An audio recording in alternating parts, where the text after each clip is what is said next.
Hello everyone. जो हम लोग है chapter number 9 mechanical properties of solids के क्वेश्चन एग्जाम्पल्स के सॉल्यूशन देख रहे थे लास्ट लेक्चर तक के। तो इस चैप्टर में हमारे अभी तक के दो लेक्चर हो चुके हैं।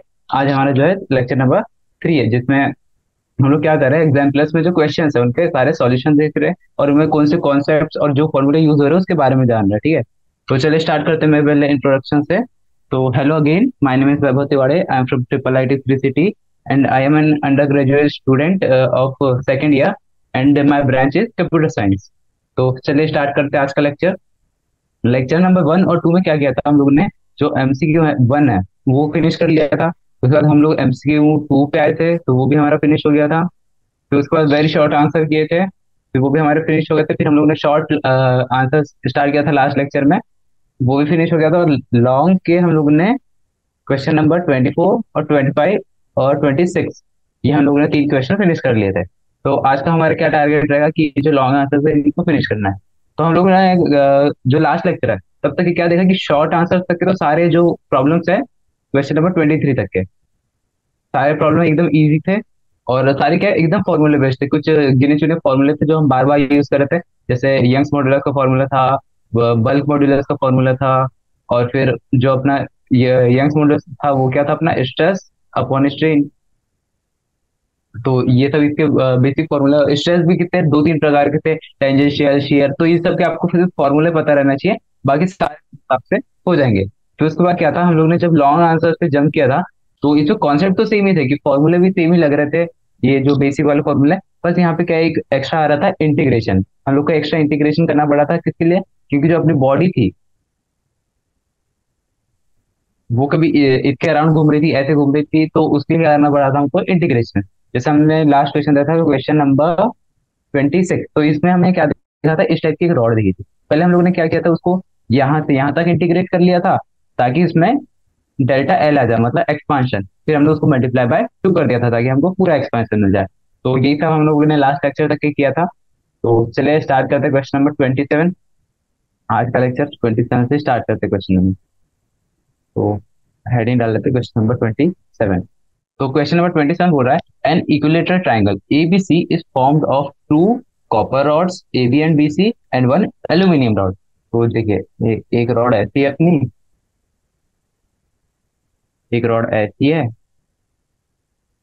थोड़ी नॉन यूनिफॉर्म बन गई, बाकी ठीक है। और ये रहा अपना तीसरी रॉड। तो ये जो दो रॉड है, चलो नाम दे देते ए बी और ये सी। तो ये क्या बोल रहा है कि ए बी और बी सी जो है, ए बी और बी सी ये क्या है, कॉपर रॉड्स है। और ये वाली जो है एल्यूमिनियम रॉड। इतना पता है अपने को। और ट्राइंगल जो अपना इक्विलेटरल ट्राइंगल है, मतलब तीनों की लेंथ क्या होगी, एल। फिर क्या हो रहा है, is it is heated in such a way that temperature of each rod increases by delta T. फिर हम लोग क्या करें, ये जो सिस्टम है मतलब ट्राइंगल, इक्विलेटरल ट्राइंगल, इसको हम लोगों ने हीट किया और इसका टेम्परेचर डेल्टा टी इंक्रीज कर दिया।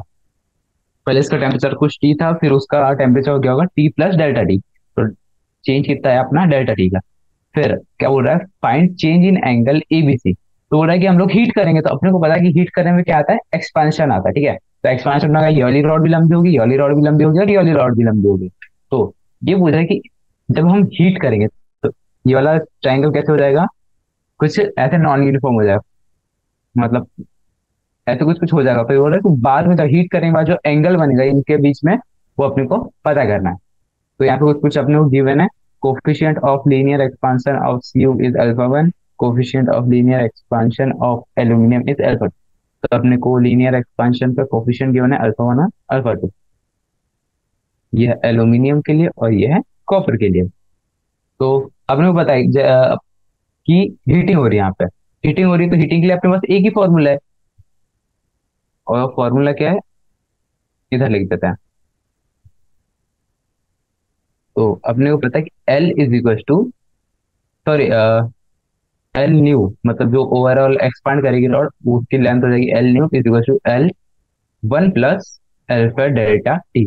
ये अपना एक फॉर्मूला है, सिर्फ एकमात्र फॉर्मूला है जो कि हीट को मतलब अपने अंदर लेता है।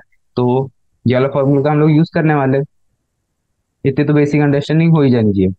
ओके, सो अभी क्या होगा, जब इक्विलेटरल ट्रायंगल था सबके बीच में एंगल कितना रहा होगा, cos theta is equal to 60 degree.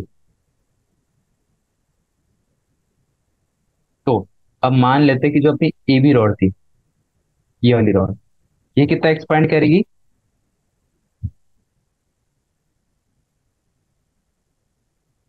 11। इसका मान लेते हैं, इसका लेंथ कितना हो गया? L1, ठीक है। और ये वाली जो रॉड है बी सी, इसकी लेंथ मान लेते हैं कुछ हो गई इंक्रीज करने के बाद, और इसकी लेंथ हो जाती है L2, इसकी L3 मान लेते हैं, ठीक है। L1, तो ये हमने ने क्या लेंथ मानी है? जब जो अपना वो है एक्सपांड कर जाएगा उसके बाद ये लेंथ हो जाएगी।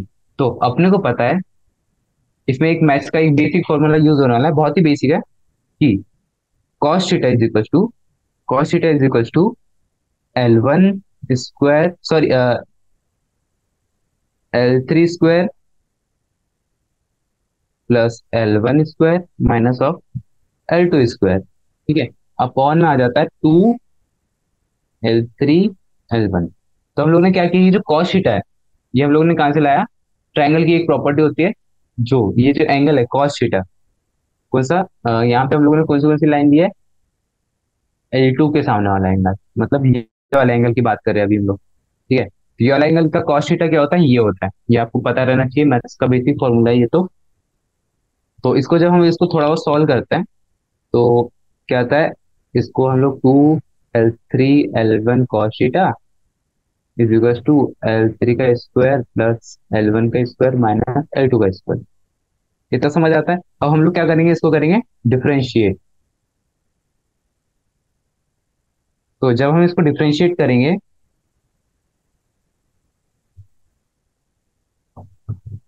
तो अपने पास आ जाएगा 2D, सॉरी, 2 आ जाएगा, ये L3 आ जाएगा, ये आ जाएगा D L1।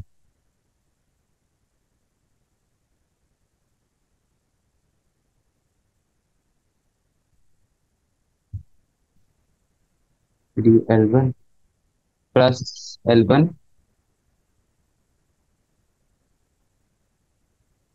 D L3, ये मल्टीप्लाई बाय 2 था, और फिर आ जाएगा अपना cos theta minus of 2 L1 L3 sine theta D theta, ठीक है। तो हम लोगों ने क्या किया, इस टाइम इस तरफ की जो टर्म थी, इसको हम लोगों ने क्या किया? डिफरेंशिएट। तो पहले हम लोग ने इसको डिफरेंशिएट कर दिया, फिर हम लोग ने ये वाले पार्ट को, मतलब तुम लगे मल्टीप्लिकेशन रूल लगाया, तो ये तो अभी तक सब कुछ इजी इजी चल रहा है। तो चलिए आगे चलते हैं। फिर इसको हम लोग थोड़ा सिंप्लीफाई करके लिखेंगे, तो ये हो जाएगा 2 L3 D L3 plus 2 L1 D L3 plus of 2 L1 A1 plus L2, sorry alpha होना चाहिए अल्फा 1, और ये होना चाहिए अल्फा 2, ठीक है।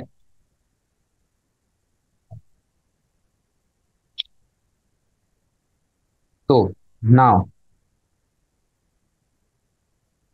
इधर पे देख लेते हैं।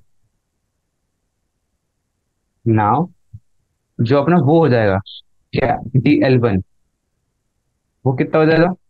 L1 अल्फा 1 डेल्टा T, ठीक है। और L2 कितना हो जाएगा? D L2 हो जाएगा L2 अल्फा 2 डेल्टा T।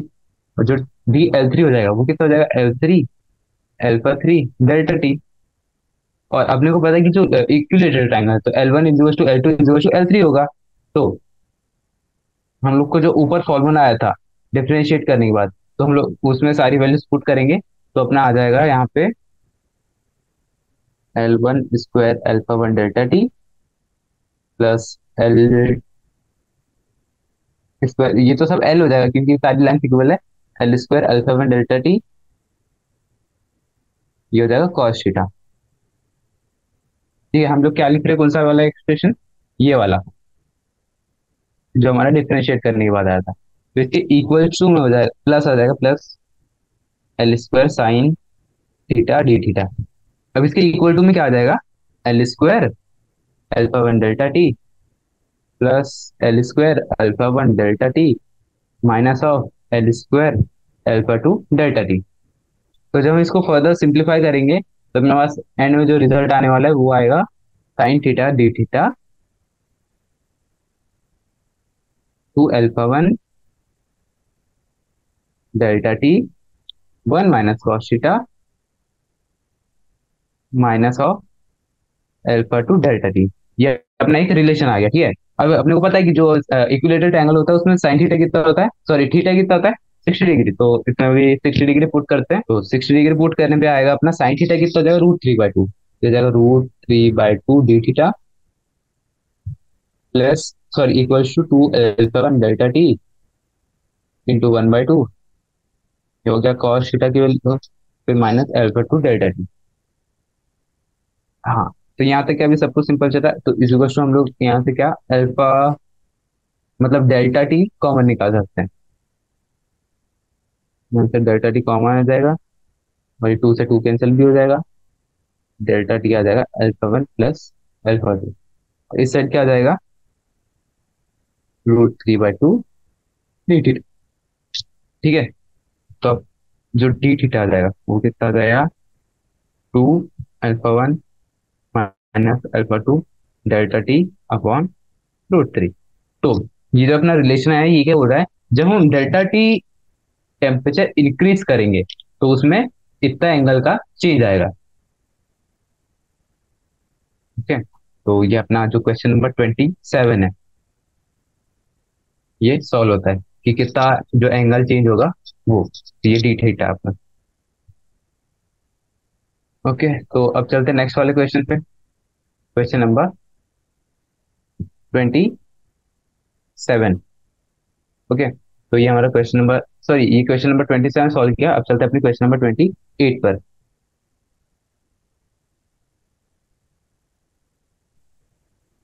क्या question number 28, in nature the failure of structural members, ठीक है, usually results from large shock because of twisting or bending rather than due to tensile or compressive strain. The process of structural breakdown is called buckling. In case of tall cylindrical structure like trees, the torque is caused by its own weight bending the structure. Thus, the vertical through the center of gravity does not fall within the base. The elastic torque caused because of this bending about the central axis of the tree is given by y pi r to the power of 4 upon 4r.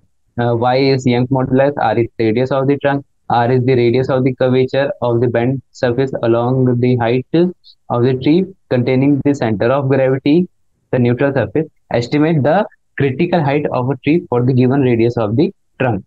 तो ये क्या हो रहा है इस question में कि जब मतलब एक किसी पे ये ट्री रहता है, ठीक है, ट्री का ट्रंक बना देते हैं, ये कोई ट्री है, ठीक है। तो इसमें क्या होना चाहिए, जो इसका वेट है इसके कारण क्या होना चाहिए, इसमें कंप्रेशन एक्सपेंशन होना चाहिए, किस डायरेक्शन में ऐसे होना चाहिए, पर इसमें ऐसे ना होके due to cause by is own weight, जो torque because of its own weight के कारण जो होता है, ये जो अपना पेड़ होता है थोड़ा झुक जाता है, मतलब बैंड हो जाता है। तो ये कैसे हो जाता है, ऐसे कुछ हो जाता है पेड़, ठीक है। ज्यादातर पेड़ों को हमने देखा है ऐसे हो जाता है। तो ये हो रहा है कि इसके कारण जो टॉर्क पैदा होता है, elastic torque caused because of this bending about the central axis of the tree is given by this. तो अपने को इलास्टिक टॉर्क का फॉर्मूला गिवन है, is equal to Young's modulus pi r to the power of 4। ये r क्या है, radius of this trunk, ठीक है, अपॉन में 4r, और r क्या है, रेडियस ऑफ कर्वेचर, मतलब ये रेडियस। ठीक है, तो ये बोल रहा है कि अपने को निकालना क्या है, हाइट निकालनी, इसकी क्रिटिकल हाइट इस रेडियस के लिए फॉर आर, दिस आर। तो हाइट निकालनी है, तो इसमें जो है एक्सपेंशन वाले थोड़े बहुत फॉर्मूले लगेंगे। तो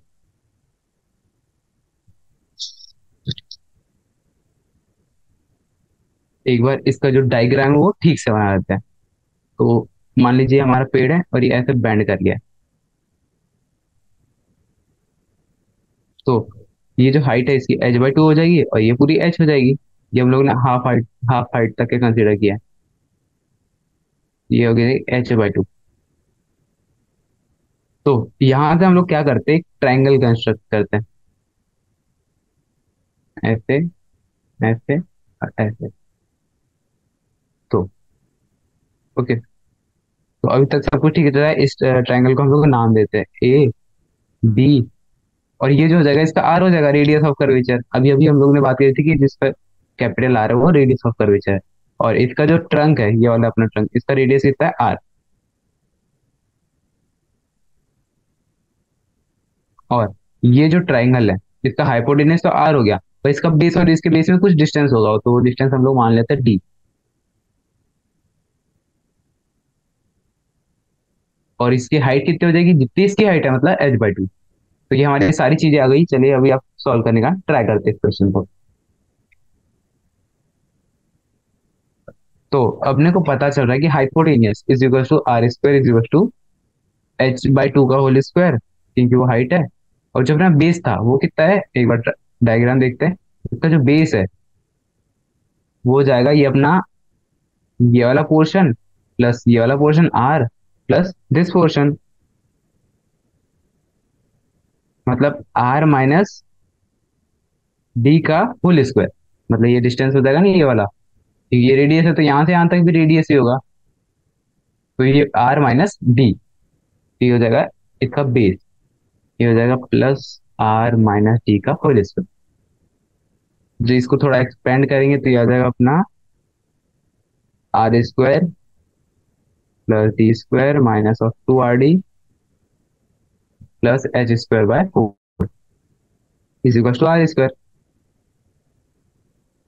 सिंस अपने को पता है कि ये जो डी है, कहाँ गया ये डी, कौन सा, वो जो उसके बेस में जो एक्स्ट्रा वाला डिस्टेंस था, ये काफी काफी छोटा होने वाला है अपने आर से। क्योंकि आर जो है अपना लगभग लगभग ऐसे सर्कुलर है, ठीक है। तो अपना डी जो है वो बहुत ही छोटा है, बहुत मतलब एकदम नेग्लिजिबल। तो वापस से अपनी इक्वेशन पे आते हैं। तो फिर अपना डी जो हो जाएगा बहुत ही छोटा हो जाएगा, और डी स्क्वायर का हो जाएगा और छोटा हो जाएगा उससे, आर स्क्वायर से। तो हम लोग इसको क्या करेंगे, नेगलेक्ट कर देंगे। तो ये वाला जो टर्म है वो नेगलेक्ट हो जाएगा, ठीक है। तो यहाँ से आ जाएगा अपना, ये आर स्क्वायर से आर स्क्वायर कैंसिल हो गया, तो यहाँ से आ जाएगी अपनी डी की value 2rd is equal to H square by 4। यहाँ से अपनी डी आ गई एच स्क्वायर बाय 8r। ये अपना डी आ गया, ठीक है, नीचे वाला डिस्टेंस।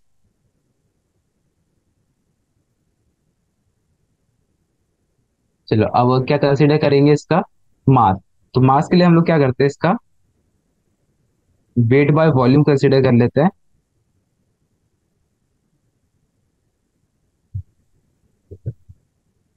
अपने ट्री का ओमेगा, ओमेगा करके कुछ कंसीडर कर लेते हैं इसका वेट बाय वॉल्यूम, ठीक है। देन अपने को पता है कि जो इसका वॉल्यूम होगा ट्री का वो कितना हो जाएगा, पाई आर स्क्वायर एच, क्यों, क्योंकि ये सिलेंड्रिकल है तो इसको मल्टीप्लाई कर देंगे ओमेगा से। और फिर जो टॉर्क होगा, टॉर्क क्या हो जाएगा, वापस से इस पे चलते हैं। टॉर्क हो जाएगा अपना ये डी, क्योंकि इतना इसमें बेंडिंग आ रहा है, तो ये हो जाएगा मल्टीप्लाई बाय डी। तो डी का भी अभी हम लोग ने फॉर्मूला निकाला कितना, एच स्क्वायर बाय 8r। तो ये इक्वल हो जाएगा अपने टॉर्क के। तो टॉर्क अपने क्वेश्चन में गिवन था, by pi R to the power of 4 अपन में 4r। तो अपना जो एच का रिलेशन आ जाएगा वो कितना आ जाएगा, यहाँ से हाइट निकालनी थी अपने को, H is equal to 2y upon में ओमेगा नॉट की पावर 1/3, और क्या आ जाएगा R to the power of 2/3। ये आ गया अपना हाइट का रिलेशन जो अपने को चाहिए था। यहाँ पे क्वेश्चन नंबर 28 है, वो फिनिश होता है। तो अब चलते हैं हम लोग अपने नेक्स्ट क्वेश्चन पे, question number 29। Okay, so question number 29। A stone of mass m is tied to an elastic string of negligible mass. तो एक अपनी ऐसी कोई रस्सी है, उससे अपन लोगों ने m मास का ऑब्जेक्ट ऐसे बांध दिया है, और इसका जो स्ट्रिंग है इसका मास जो है नेग्लिजिबल है, एंड स्प्रिंग कांस्टेंट के, तो इसमें स्प्रिंग कांस्टेंट भी है कि, ठीक है, the unstretched length of the string is L, मतलब अनस्ट्रेच मतलब ऐसे जब नॉर्मल रखी हुई रहती है तो उसका लेंथ होता है L, and has negligible mass, ठीक है, and other end of the string is fixed to a nail at point P. तो ये अपने जो पॉइंट पी है, यहाँ पे जो अभी सब कुछ रिलैक्स है, मतलब ये जो रस्सी है बिल्कुल भी स्ट्रेच नहीं है। Initially the stone is at the same level as point P. तो ये जैसे कि मैंने डायग्राम बना लिया गलती से सही, तो ये डायग्राम सही है, ऐसे रखा हुआ है, ठीक है, अपना सब कुछ। फिर क्या किया हम लोग ने, the stone is dropped vertically from point P. तो हम लोग ने क्या किया था, पहले ये कील रखा था, फिर उससे अपनी रस्सी बंधी हुई थी, यहाँ से मास एम था, तो हम लोग ने क्या किया था, इसको होल्ड करके रखा था पहले। फिर क्या किया हम लोग ने, इसको एक पॉइंट पी, मतलब ये एक पॉइंट पी है, इससे अपनी रस्सी बंधी हुई है, फिर हम लोग ने क्या किया, इसको ऐसे वर्टिकली बस छोड़ दिया। तो इसका मोशन कैसे होगा, समझना चाहिए आपको, इसका मोशन ऐसे कुछ होगा। क्यों, क्योंकि रस्सी बंधी हुई है, तो ये पूरा इसका जो रेडियस है ये ओवरऑल कांस्टेंट नहीं होगा, क्योंकि जैसे जैसे जो मास एम नीचे जाते जाएगा, तो ये रस्सी के ऊपर एम जी बढ़ता जाएगा और ये रस्सी स्ट्रेच होगी।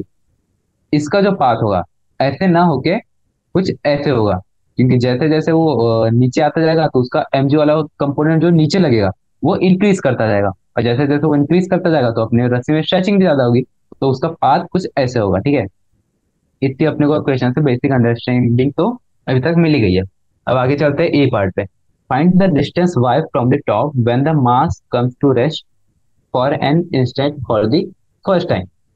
ये बोला कि जब मास जब एकदम नीचे होगा तब उसका बीच में, मतलब मास के बीच में और पॉइंट पी के बीच में अपने को डिस्टेंस निकालना है, ठीक है। तो ये पहला वाला पार्ट तो अपने को बस कुछ नहीं, नॉर्मल एनएलएम का क्वेश्चन है, कि जो अपना स्प्रिंग है वो क्या, उसको में ऑब्जेक्ट को अपन लोगों ने ऊपर से छोड़ दिया है,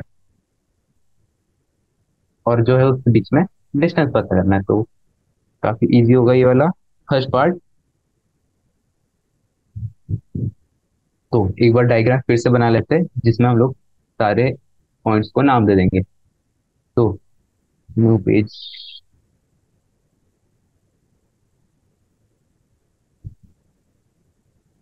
ओके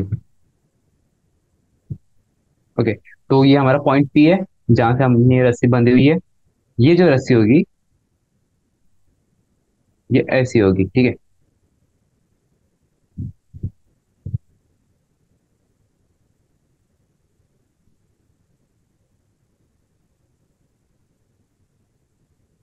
तो ये अपना पॉइंट मास एम है, ये अपना हो जाएगा एल, और ये हो जाएगा एल प्लस एक्स,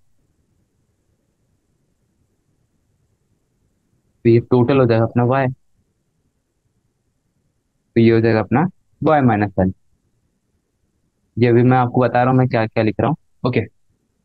तो ओके, तो अपने ने क्या किया था, ये जो स्ट्रिंग है इसकी लेंथ तो एल है, ये ऐसे फ्री फॉल होता तो यहाँ तक की आती, बट ड्यू टू स्ट्रेचिंग ये इस पॉइंट तक आ गई, कहाँ तक के, इस पॉइंट तक के, वाई तक के। तो इसमें टोटल जो एलोंगेशन कितना हुआ है, वाई माइनस एल। तो हम लोग यहाँ पे क्या करेंगे, पहले तो एनर्जी कंजर्वेशन लगा देंगे, तो उससे हमारा ए वाला पार्ट वो तो इजीली आ जाएगा। तो एनर्जी कंजर्वेशन क्या बोलता है, एम जी वाई, मतलब कितना नीचे आया है, वाई नीचे आया ना, वो हाइट पहले कितनी थी, उसमें जीरो थी, पॉइंट पी के यहाँ पे था, अब वो नीचे आ गया, तो उसमें कितना हो गया, M G Y is equal to, जो उसका स्प्रिंग कांस्टेंट है उसका वर्क डन कितना हो जाएगा, हाफ के, पहले कितना था, वाई माइनस एल का होल स्क्वायर, मतलब टोटल स्ट्रेचिंग, ये आ गया कितना स्ट्रेच हुआ है। तो यहाँ से एनर्जी कंजर्वेशन वाले फॉर्मूले से अपना आ जाएगा, यहाँ से M G Y is two half K Y square plus L square minus और two K, sorry two Y L, ठीक है। अब आगे चलते हैं, तो यहाँ से आ जाएगा, इसको फर्दर सॉल्व करेंगे तो अपना आ जाएगा के वाई स्क्वायर, ये वाला minus of 2 KL plus mg into Y plus KL², ठीक है। ये अपना ओवरऑल रिलेशन आने वाला है जब हम इसको सिंप्लीफाई करेंगे। तो यहाँ से हम लोग क्या क्या निकालना है, ये y के दो रूट आएंगे। तो y के दो रूट क्या आएंगे, y is equals to minus of b, मतलब ये वाली टर्म आ जाएगा KL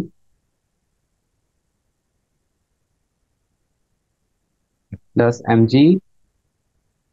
तो प्लस माइनस रहता है तो यहाँ पे हम लोग प्लस ही कंसिडर करेंगे, प्लस अंडर रूट में 4AC। ओके, तो यहाँ पर जाएगा 2 mg KL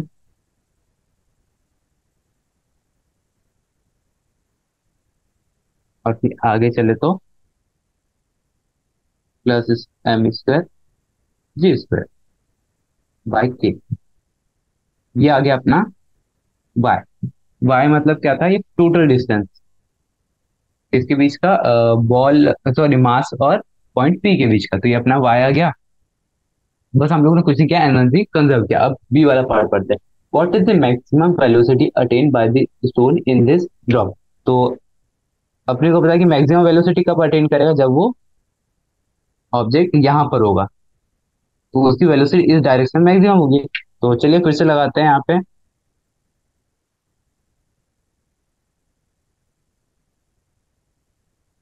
तो अपने को पता है कि ये कब होता है, जब mg = kx होता है। ठीक है? ऊपर वाला फोर्स और नीचे वाला फोर्स जब इक्वल होता है, जब उसमें एक्सीलरेशन 0 होता है, मतलब नीचे वाला फोर्स इज टू ऊपर वाला फोर्स, तब जाके उसकी वेलोसिटी इस डायरेक्शन में मैक्सिमम होती है।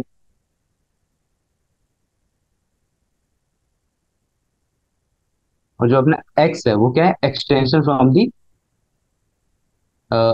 एक्सटेंशन है, डेल्टा एल। एल नहीं है वो, डेल्टा एल है। तो चलिए फिर से अपना काइनेटिक एनर्जी पोटेंशियल एनर्जी वाला फॉर्मूला लगाते हैं, एनर्जी कंजर्वेशन वाला। ये हो जाएगा हाफ mv², ये हो जाएगी अपनी काइनेटिक एनर्जी, ठीक है, प्लस हाफ kx²। ये क्या आ गया अपना वाला, कहते हैं work done due to potential energy. और जो ऊपर से नीचे आने में जो एनर्जी का चेंज हुआ है वो हो जाएगा अपना mgl प्लस एक्स। जो एक्स नीचे आई है ना, तो यहाँ से हम जो एक्स आ जाएगा वो कितना आ जाएगा, mg/k इक्वल्स टू एक्स। तो अब तो एक्स है उसकी वैल्यू हम लोग यहाँ पे पुट कर देंगे। तो ये हो जाएगा mv², इसमें मल्टीप्लाई बाय 2 कर देंगे तो हो जाएगा 2 mgl, ठीक है। और यहाँ पे आ जाएगा mgx, और x की वैल्यू क्या थी, mg/k। तो mg से mg कैंसिल हो जाएगा तो बचेगा यहाँ पे बाई के।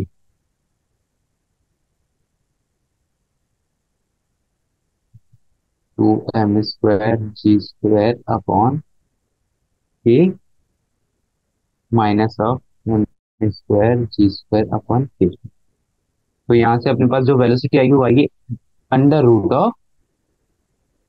√2gl प्लस mg² बाई के। ओके, तो ये जो अपना वेलोसिटी, ये जो अभी दो प्रॉब्लम किया हमने, ए और बी दोनों में एनर्जी कंजर्वेशन की और कुछ नहीं किया एक्स्ट्रा। तो अब चलते अपने पार्ट नंबर 3 पे। पार्ट नंबर 3 क्या बोल रहा है, सी वाला।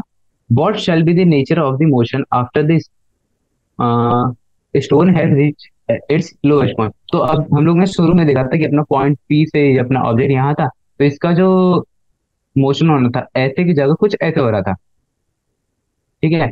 तो अब क्या होगा, जैसे जैसे ऊपर जाता जाएगा, मतलब यहाँ पे वेलोसिटी क्या होगी, इस तरफ मैक्सिमम होगी इस डायरेक्शन में, तो ये क्या होगा, ऑब्जेक्ट इस डायरेक्शन में जाएगा। बट जैसे जैसे इस डायरेक्शन में जाएगा तो इसको क्या करेगा, वो स्ट्रिंग ऊपर खींचेगी। क्यों, क्योंकि उसका जो mg वाला कंपोनेंट जो नीचे लग रहा था, यहाँ पे मैक्सिमम था नीचे फोर्स, तो जो नीचे लगने वाला फोर्स धीरे धीरे कम होता जाएगा, कम होता जाएगा, कम होता जाएगा। तो स्ट्रिंग का जो इलेंगेशन है वो फिर से कम होता जाएगा।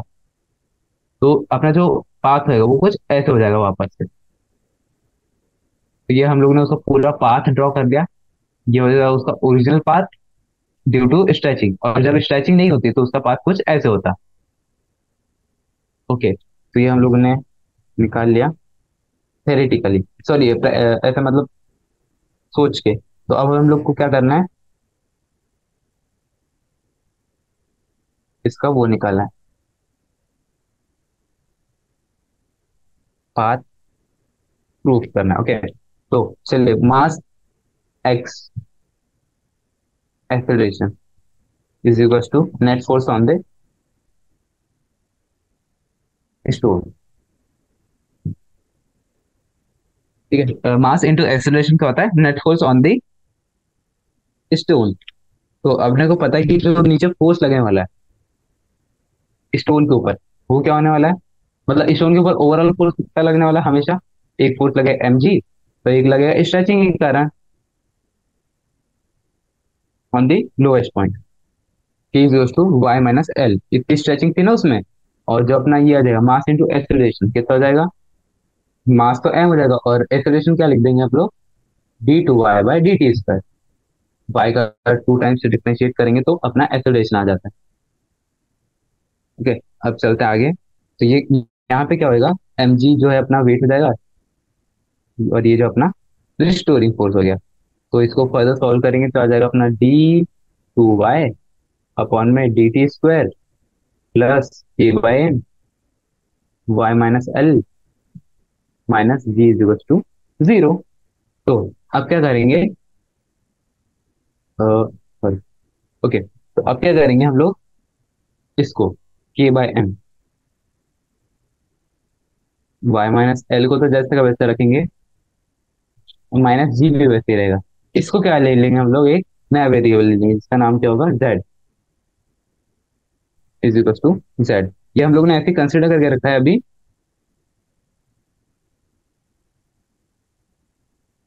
जेड नाम का कोई वेरिएबल। तो अभी ये क्या हो जाएगा, D Z by D T, इसको हम लोग फर्दर डिफ्रेंशिएट कर रहे हैं, ये हो जाएगा D Z by D T हो जाएगा अपना A by M D Y by D T. फिर बाकी सब तो कांस्टेंट है तो बाकी सब कट जाएंगे। तो यहाँ से क्या आएगा अपना d two Z upon D T square is equal to, अगर डबल डिफ्रेंशिएट करेंगे तो आ जाएगा K by M D Y square by D T square. ये अपना रिलेशन आ गया, तो ये अपने को ध्यान में रखना है क्योंकि अपन लोग ने जो जेड लिया था वो क्या था अपना, यही था d two Y by D T square. तो ये हम लोग के पास क्या आ गया, एक रिलेशन आ गया अभी। तो ये जो अपनी इक्वेशन थी कौन सी, सबसे ऊपर वाली कौन सी, ये वाली, तो हम लोग इसको रीराइट करेंगे अपने उस फॉर्म में, जेड के फॉर्म में। तो ये जो अपनी इक्वेशन हो जाएगी, ये कितनी हो जाएगी, ये वाली इक्वेशन की बात कर रहे हैं हम लोग, ये वाली। तो यहाँ पे क्या आ जाएगा अपना K by M, sorry M by K हो जाएगा, ये M by K D two Z upon D T square, ये वाला टर्म। तो चलिए इसको अब नए पेज पे लिखते हैं, ये वाली इक्वेशन को चेंज कर रहे हैं हम लोग। तो ये इक्वेशन हो जाएगी अपनी overall D two by upon, sorry M by K D two Z upon D T square plus Z is equal to zero. तो यहाँ से जो अपना आ जाएगा, ये आ जाएगा d two Z upon D T square is equal to minus of K by M Z. ये जो अपना रिलेशन आ गया अपने को याद रखना है। तो equation of S H M क्या होता है, d two Z upon D T square is equal to minus of, ये रिस्टोरिंग फोर्स है, minus of K by M, sorry minus of omega square Z. तो हम लोग इसको और इसको कंपेयर करेंगे, ठीक है। तो अपने पास जो ओमेगा आ जाएगा वो कितना आ जाएगा, ये root of K by M.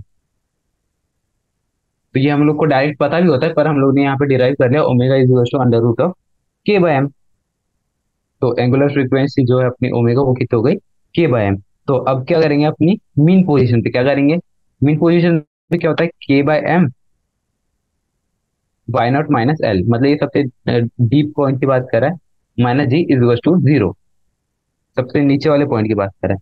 तो यहाँ से अपना वाई नॉट कितना हो जाएगा, L plus M G by K. सबसे नीचे वाले पॉइंट पे ये हो जाएगा अपना वाई नॉट। तो जो अपना स्टोन है वो करेगा एक पॉइंट के Y naught is equal to L plus M G by K around F H M with angular frequency of this कितनी, ओमेगा हो जाएगी अपनी under root of K by M.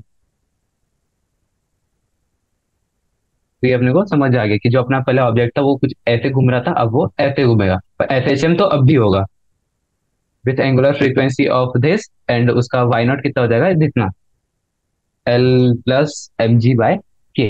यहाँ पे हमारा क्वेश्चन नंबर 29 भी सॉल्व होता है। तो आज हम लोगों ने क्या किया, ये जो एग्जाम्पल्स के जो सॉल्यूशन है मैकेनिकल प्रॉपर्टीज ऑफ सॉलिड, इसके सारे क्वेश्चन फिनिश कर लिए। तो अपने को समझना पड़ेगा कि जो सारे जो क्वेश्चंस थे शॉर्ट आंसर तक के, सब कुछ इजी चल रहा था। बस लॉन्ग आंसर्स में हम लोग को थोड़ी प्रॉब्लम हुई, और बाकी कुछ ऐसा हार्ड भी नहीं था, ऐसा फॉर्मूले तो वही यूज हो रहे थे, बस एक्स्ट्रा कॉन्सेप्ट्स मतलब बाकी जो चैप्टर्स है, जैसे इसमें हम लोग को एफ एच एम, इस क्वेश्चन में एफ एच एम के बहुत सारे कॉन्सेप्ट यूज हो गए, इक्विलिब्रियम पोजीशन ये वो, एनर्जी कंजर्वेशन एंड ऑल। फिर इससे पहले जो ट्राइंगल वाला क्वेश्चन था उसमें हम लोग को बस एक ट्राइंगल की प्रॉपर्टी यूज करनी थी, बाकी तो सब कुछ इजी था। इसके बाद जो क्वेश्चन नंबर 26 था, इसमें हम लोग को इंटीग्रेशन करना पड़ा था फॉर सॉल्यूशन, इंटीग्रेट करना पड़ गया था। फिर ऐसे ही अपने जो क्वेश्चन नंबर 24 था, इसमें भी हम लोगों ने इंटीग्रेट किया था। तो इस चैप्टर के जो कॉन्सेप्ट है वो काफी इजी है, बस बाकी क्वेश्चन बाकी चैप्टर के जो कॉन्सेप्ट है उनके साथ इंटीग्रेट करके हमको इस चैप्टर में जो है दिया जाता है। तो चलिए एक दो बेसिक क्वेश्चंस कर लेते हैं इस चैप्टर में, सॉरी फॉर्मूलेस का रिवीजन कर लेते हैं। तो अपने को एक फॉर्मूला पता है फिर से, Young modulus is equal to stress upon strain. तो स्ट्रेस क्या होता है अपना, फोर्स पर यूनिट एरिया, और जो स्ट्रेन होता है वो होता है डेल्टा एल बाय एल। तो स्ट्रेस भी बहुत सारे प्रकार के होते हैं, जैसे टेंजेंशियल, टेंजेंशियल में क्या होता है एफ परपेंडिकुलर अपॉन ए, और फिर एक होता है शेयरिंग स्ट्रेस, वो क्या होता है एफ परपेंडिकुलर बाय ए। ये अपना हो गया स्ट्रेस। और स्ट्रेन क्या होता है हमेशा delta L by L. Delta L क्या, एल लेंथ की जो ऑब्जेक्ट है उसमें डेल्टा एल जो होएगा उसका एक्सटेंशन होएगा ड्यू टू फोर्स एफ। तो अपना हो गया वाई, मतलब यंग मॉडुलस। अब फिर क्या होता है बल्क मॉडुलस, ये क्या होता है P delta V by V minus L. तो ये क्या होता है चेंज इन वॉल्यूम, कितना होएगा वी, पहला ऑब्जेक्ट का वॉल्यूम था वी, फिर उसमें चेंज कितना है delta we because of this pressure. तो ये होता है अपना बल्क मॉड्यूलस। तो बल्क मॉड्यूलस क्या होता है 3D ऑब्जेक्ट पे लगता है, मतलब ये कोई बॉल थी जिसके ऊपर से बाहर पे मतलब हर तरफ से प्रेशर पड़ रहा है, तो यहाँ पे बल्क मॉड्यूलस का यूज होता है। फिर इसके बाद जो है हमारे दो टेम्परेचर वाले फॉर्मूले थे, L is L new is equal to L one plus L पर डेल्टा टी। तो एल न्यू मतलब हो जाएगा अपना जो अर्थ की किसी रॉड को हम लोगों ने हीट किया है, ठीक है, इसको गर्म किया, तो ये क्या है कि एक्सपैंड करी, तो एक्सपैंड करके जो इसकी टोटल लेंथ होगी वो अपनी एल न्यू हो जाएगी। तो इसमें एल न्यू आ जाएगा अपना L plus L alpha delta T. तो ये अपनी पुरानी वाली ओरिजिनल लेंथ और ये अपनी न्यू वाली लेंथ, तो जो अपना लेंथ में चेंज आ जाएगा वो कितना हो जाएगा delta L equal to L alpha delta T. इतना समझ आता है, जो अल्फा है वो अपना लीनियर कोफिशिएंट है, एक्सपांशन का लीनियर कोफिशिएंट। तो यहाँ से हम लोग का ये वाला फॉर्मूला भी क्लियर हो गया कि ऑब्जेक्ट को हीट करते हैं। तो इस चैप्टर में एक टाइप का क्वेश्चन है, मैं आपको क्वेश्चन एग्जैक्ट मुझे पता तो नहीं पर उसका कॉन्सेप्ट समझा देता हूँ। उसमें क्या होता है, हम लोगों ने क्या किया, दो रॉड ली ऐसे, ठीक है, फिर हम लोगों ने क्या किया इन दोनों रॉड को हीट किया, और क्या किया हम लोगों ने इन दोनों को पैक कर दिया। तो इसमें क्या होगा एक्सपेंशन होगा, एक्सपेंशन होगा तो कैसे होगा इस डायरेक्शन में होगा, ऐसे होगा क्योंकि हम लोगों ने पैक कर दिया है। ये एक रॉड हो जाएगी अपनी और ये हो जाएगी अपनी दूसरी रॉड। तो ये पूछता है हर बार कि जो अपना एक्सपेंशन होगा वो ऐसे होगा या फिर ऐसे होगा, ऐसे होगा। तो इसका जो बेस जो है कॉन्सेप्ट वो क्या है कि जिसका अल्फा ज्यादा होगा वो ज्यादा एक्सपेंड करेगी, एक्सपेंशन इस मोड। तो ज्यादा जो एक्सपेंड करेगी उसकी जो है बाद के लेंथ मतलब हीट करने के बाद जो लेंथ है वो ज्यादा आएगी, तो अपने को क्लियरली दिख रहा है इस केस में इसका अल्फा ज्यादा होना चाहिए। ऊपर वाली जो अपनी रॉड है, क्योंकि ये ज्यादा एक्सपेंड करी, तो यहाँ पे इसका अल्फा क्या हो जाएगा, अल्फा 1, और इसका हो जाएगा अल्फा 2। तो अपने को पता रहना चाहिए कि alpha 1 is greater than alpha 2। इस केस में क्या होगा, अर्थात ये अल्फा 1 है और ये अल्फा 2 है, तो यहाँ पे alpha 2 is greater than alpha 1। मतलब ये वाला कॉन्सेप्ट में मतलब इस चैप्टर में अभी तक क्वेश्चन मिला नहीं, तो ये सोचा कि आप लोग को बताना ठीक रहेगा, क्योंकि जेई में इसके ऊपर बहुत सारे क्वेश्चन आते हैं इस कॉन्सेप्ट के ऊपर, कि जो ज्यादा एक्सपेंड करेगा उसका अल्फा ज्यादा होगा। तो यहाँ पे क्या होगा, एक टेंशन भी प्रोड्यूस होगी। क्यों? क्योंकि अर्थ रॉड ऐसी रहती पहले, मान लीजिए ऐसी रहती, तो रॉड तो अर्थ हम उसको हीट करते तो वो इस डायरेक्शन में आगे हो जाती, पर हम लोग ने क्या किया, उसको एकदम पैक कर दिया। तो जब वो एक्सपैंड होगी, ऐसे होगी, तो यहाँ पे जो होगा इस पॉइंट पे एक टेंशन प्रोड्यूस होगी, टेंशन। तो वो टेंशन भी कभी कभी निकालने हो जाता है, तो टेंशन के लिए क्या करेंगे हम लोग, अपना यंग्स मॉडुलस वाला फॉर्मूला लगा देंगे, F/A डेल्टा L/L। तो यहाँ पे जो डेल्टा L आ जाएगा वो आ जाएगा इसका एक्सपेंशन। तो यहाँ से जो आ जाएगा अपना फोर्स आ जाएगा, क्योंकि क्वेश्चन में आपको ये भी गिवन रहेगा, ये भी गिवन रहेगा, डेल्टा L आपको निकालना है अल्फा डेल्टा टी से। एल अल्फा डेल्टा टी, तो एल से एल कैंसिल हो जाएगा, तो यहाँ पे आ जाएगा अल्फा डेल्टा टी। तो यहाँ से जो अपना फोर्स आने वाला है यहाँ पे टेंशन, वो आपने अब यहाँ पे निकाल लेना है। तो आज हम लोग ने काफी सारे क्वेश्चन सॉल्व किए, और ये जो एक्स्ट्रा फॉर्मूले वाले पोर्शन था ये भी हम लोगों ने देख लिया। और जो इस टाइप का क्वेश्चन जो रहता है ये कभी भी आएगा तो आपको सॉल्व करते बन जाना चाहिए। तो चलिए एवरीवन, और अगर से कोई कॉन्सेप्ट हो तो, एक क्वेश्चन था यहाँ पे ये वाला, हाँ, एमसीक्यू का 9.9। ये जो ग्राफ है ये थोड़ा इंपॉर्टेंट है। इस क्वेश्चन में तो हम लोग को से ही ये पूछा था इलास्टिक एरिया और ब्रिटल एरिया, ठीक है। तो अपने को ये ग्राफ भी एक बार समझना पड़ेगा कि ये जो ग्राफ होता है इसमें अपने को तीन पोर्शन पे डिवाइड करते हैं। जब मैंने लास्ट लेक्चर में पढ़वाया था, जब ये क्वेश्चन सॉल्व कर रहे थे, तब मैंने ये सॉल्व किया था।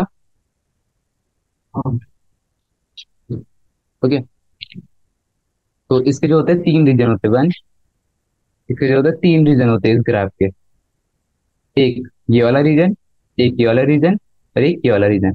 तो ये जो रीजन है अपने को क्या देता है, tan theta is equal to Y,